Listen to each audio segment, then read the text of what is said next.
மறுபடியும் பல்வேறு மாவட்டங்களில் கணிசமாக நமக்கு மழை வாய்ப்புகள் அதிகரிக்க போகுது.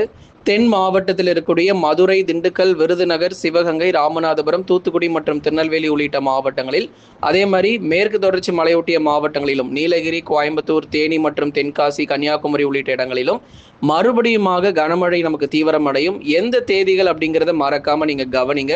முதலாவது லைக் பண்ணுங்க, சப்ஸ்கிரைப் பண்ணி சப்போர்ட் பண்ணுங்க. நம்ம சேனல்ல நிறைய ப்ராடக்ட்ஸ் சேல் போயிட்டு இருக்கு. 50%லேருந்து 90% டிஸ்கவுண்ட் வரைக்கும் மறக்காம வாங்கி பயன்பெறுங்க. நம்ம சேனல்ல போனீங்கன்னா ஸ்டோர்னு சொல்லி ஒரு ஆப்ஷன் இருக்கும். அதில் நீங்க மறக்காம வாங்கி பயன்பெற்றுக் கொள்ளுங்க. எந்த தேதிகளில் மழை வரும் அப்படின்னா, ஏப்ரல் 27ஆம் தேதியிலிருந்து 30ஆம் தேதிகளுக்குள்ளதான் அடுத்த சுற்று மழை பொழிவுகள் கணிசமாக தென் மாவட்டங்களிலும் மேற்கு தொடர்ச்சியிலும் மழை பொழிவுகள் அதிகரிக்க வாய்ப்பு இருக்கு. அது வரைக்கும் எல்லா மாவட்டங்களிலும் தமிழ்நாடு முழுவதும் அடுத்து வரக்கூடிய 10 நாட்களுக்கு பகல் நேர வெப்பநிலை சற்றே தீவிரமடைந்து காணப்படும்.